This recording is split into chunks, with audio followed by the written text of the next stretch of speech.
I mean, I think a big part of the work we did, as we were talking about, complementing the work that the elders were doing as well. So some of the women wanted to be involved in the project because they wanted to find a way to connect. So, as we know, Aboriginal people were disconnected all over this country for various different reasons. And I kept sort of thinking how this work we were doing really made them aware of how country belongs in us, or it exists in us beyond just our, I'll go back. So it's through our memories, we can actually also embody country. So the idea of hearing country and thinking of country triggers memories. We didn't need to actually have a visual image of what country looks like, because when your eyes are closed, when you hear a sound, you can actually hear country. You can feel it. You feel like you're walking on country, and and that was sort of the magic. And so the elders were helping place and position the women on country, and help find their belonging place. And one of the things I talked a lot about is this idea of belonging place, because not all of us know exactly where we come from as Aboriginal people. We know we're Aboriginal, but we're not exactly sure.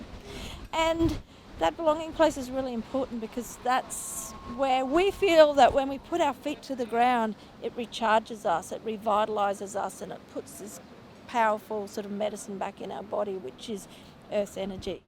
So what was important when we started talking to the women was about thinking about this idea of belonging place, because not every woman knew where they come from. We were displaced and disconnected for many reasons.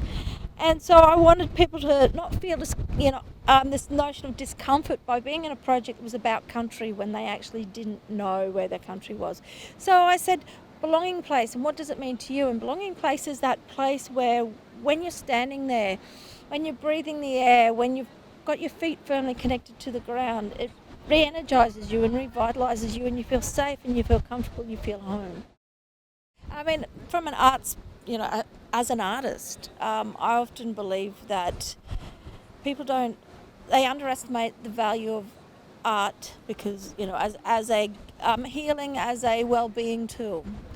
One of the things I've done, I work with students from all different backgrounds for years. I've worked in prisons, I've worked in psychiatric hospitals, I've had a broad range of working with people across using, arts-based practice and arts-led practice.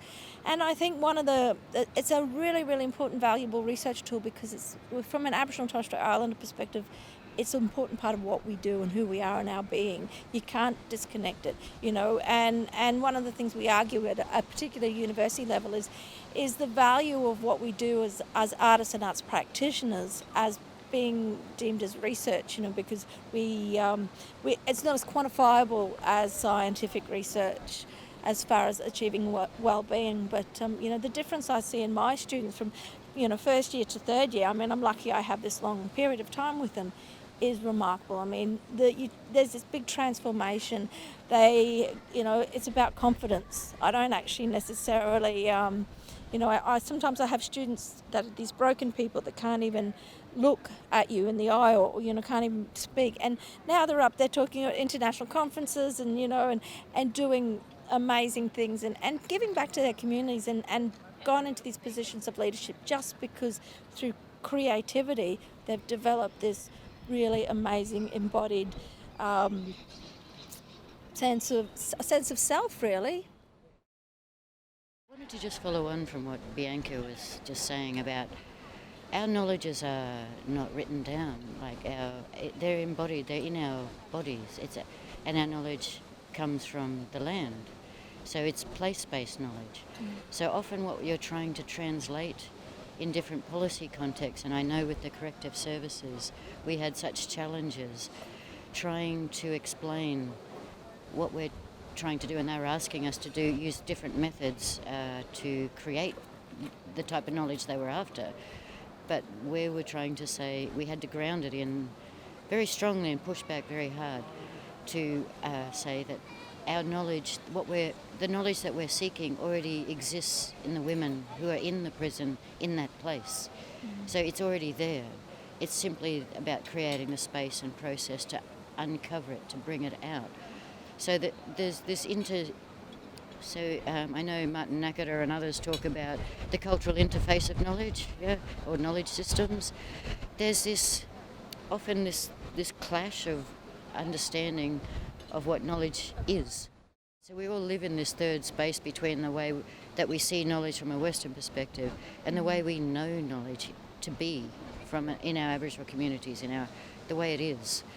So there's this in-between space, and it's the arts that help you navigate that space, the creative ways.